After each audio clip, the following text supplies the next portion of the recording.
that makes me laugh. It's the gods flip a coin and we see how it comes up. A little inside joke from Cris, and I'll tell you off the air in about 12 minutes after we talk about awkward is it that I'm right here and I'm on the outside? I have to say hi to a friend of the show. I was on the train, Metro North yesterday, going up to Greenwich. Guy watches the show every day in Israel. Swear up and down. Huge fan of Jenna, Nick. Man, he likes the new hair and everything, too. So shout out to all our fans out there. We typically don't do it, but hey. While we're doing it, shout out to the guy who said something to me on the street of Harlem yesterday as I'm walking by. Nothing else other than, hey, how long you had that toupee? I can thank you for that. Being a part of my life. Thank you, America. Absolutely. Go ahead, Jenna Wolf. With that, we are going to start the aforementioned show. Big one today. Baker Mayfield and OBJ gave us a preview of what we can expect in Cleveland. The Los Angeles Lakers could be back in the mix for Anthony Davis, but only one place to start this show, and that's with the NBA Finals, which resume tonight. Raptors, Warriors, all tied up at a game apiece. For Golden State, a team that's become basically a walking MASH unit of late, they'll be without Kevin Durant once again, despite wanting to play and ramping up his workouts. KD will not be ready in time for tonight's game, still out with that strained calf. As for Klay Thompson and that strained hamstring, he will be a game-time decision. Here's more now from Klay Thompson. Obviously, I'll do anything I can to be out there, but it's all in their hands, and if there's any pain, it'll be a no-go just because of the position we're in. You know, this could be a longer series, so there's no point in trying to go out there and re-aggravate it and potentially keep myself out of the whole entire finals instead of just one game. Our team is very adaptable. We've got a lot of versatility, and what it requires is bench players being ready to step up like they always are, and guys just playing hard and playing together. Nick, it doesn't look good for the Warriors at this point. If Klay is a game-time decision, KD is definitely out. You have no Kevon Looney at this point. How can the Warriors overcome their injuries tonight? Well, if Klay doesn't go, it would take a Herculean Steph Curry, Draymond Green performance. It would be, if Klay does not play, given the fact that KD's out and as a secondary storyline, Kevon Looney's out, it would be, to me, one of the greatest wins in this 5-year run for this franchise. If they can win this game with no Klay and no Durant against a defense that good. And I've been pretty adamant that I think Klay's going to find a way to play, and that if he doesn't, I don't see their path to victory. But Klay's comments there alarmed me. If you think he's going to play. I asked you this morning, is there anything you can do for a hamstring as far as to address the pain? We know with a sprained ankle, they can do some cortisone or some type of medication to where you can numb it to a degree. And you said they would never do that for a strained hamstring because you then risk tearing it. You then risk further injury. And for Klay to say, if there's pain, it's a no-go. Not if there's pain, I'll see if I can gut through it. Not if there's pain, I'll see how I feel in warm-ups. That, to me, is probably the reason why all of a sudden last night the Warriors went from 5.5-point favorites in Vegas to down to 4-point favorites and now back up to 4.5. Like, Vegas heard that KD was out, but they expected KD to be out.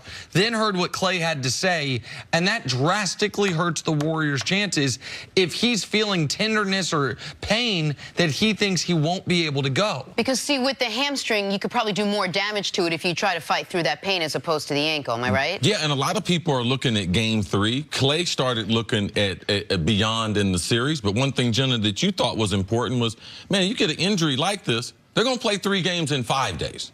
Now, they've had 3 days off and everything. They're going to play tonight, but the actuality is they got 3 games in 5 days, and the ability to be able to play without pain, I think he's not going to be able to do that. So I don't think he's going to be able to play tonight. It does put a lot of pressure on the Warriors for game number 4. But if you look at what's the best for the Warriors, this is a series. This is not the Super Bowl. This is not NFC, AFC championship game where you're going to have 2 weeks off. No, you're still in a series that is tied up. There is no cushion. There is no room for a team to be reckless at this point in the series. Just so people understand the schedule, they play tonight, off tomorrow, and then play Friday. That's the only stretch in the series where they only have 1 day off. Then they'll be off the whole weekend and play back in Toronto for Game 5 on Monday. So between now and Monday, those are those 3 games Cris is talking about. I look at that, though, almost from a slightly different perspective in this regard. Kevin Durant, I don't think you can circle Game 4 for him anymore. Nope. See, he hasn't practiced yet. They're going to practice tomorrow. That's going to be a light practice. When it's they play today, they play Friday, it's going to be a light practice. Kerr had already said, I guess it's feasible that KD could play after just one practice. So Game 5 to me is now the earliest you could see Kevin Durant. So there's one way to say, yeah, it's going to be a long series. Another way to look at it is it could be a short series if the Warriors don't win tonight. So the idea of we want to save Clay, we want to be cautious with Clay. If you don't think you're going to have Kevin Durant for Game 4, and you know you're not going to have Looney, and we don't know how Boogie's going to respond to the increased workload he's going to need tonight with Looney out, you lose tonight, all of a sudden you are facing, in my mind, a must-win game in Game 4, even though we've seen the Warriors once come back from 3-1 down in the conference finals. That's a position only 11 teams in NBA history have come back down 3-1 in any series. So tonight's game does become a critical game, and for them to win without Klay Thompson, if they have to do that, I mentioned Steph and Draymond.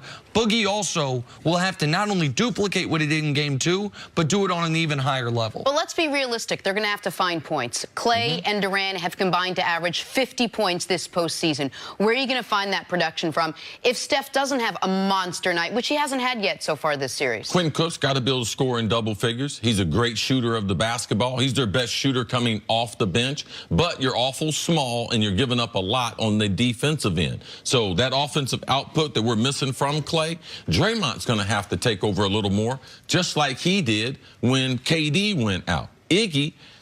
I know Iggy is going to do what he's got to do on the defensive end, but he's got to be able to score in double figures. They have to have 4 players to be able to score in double figures. Who's going to be those guys? That's what's going to play out. They get 4 guys in double figures, they can pull off the tremendous win at home tonight. If Klay doesn't play, then all of a sudden Boogie and his minutes will feel much more at home in this regard. They will run post-ups for Boogie Cousins, something that he has always loved. He wanted that in Sacramento, and he got it. He wanted it in New Orleans. He got it to a degree. With Golden State, he knew he wasn't going to get as much of it.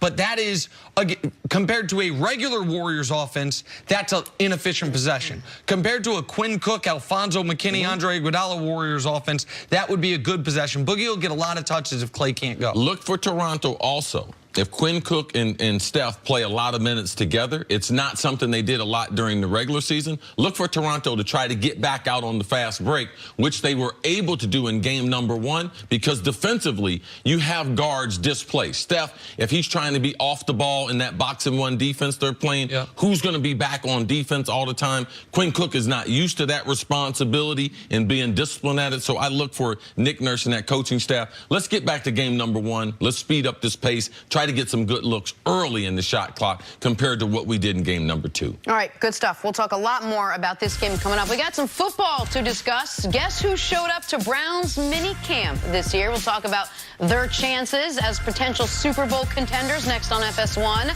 You can always check us out on the Fox Sports channel on Sirius XM. We'll be right back.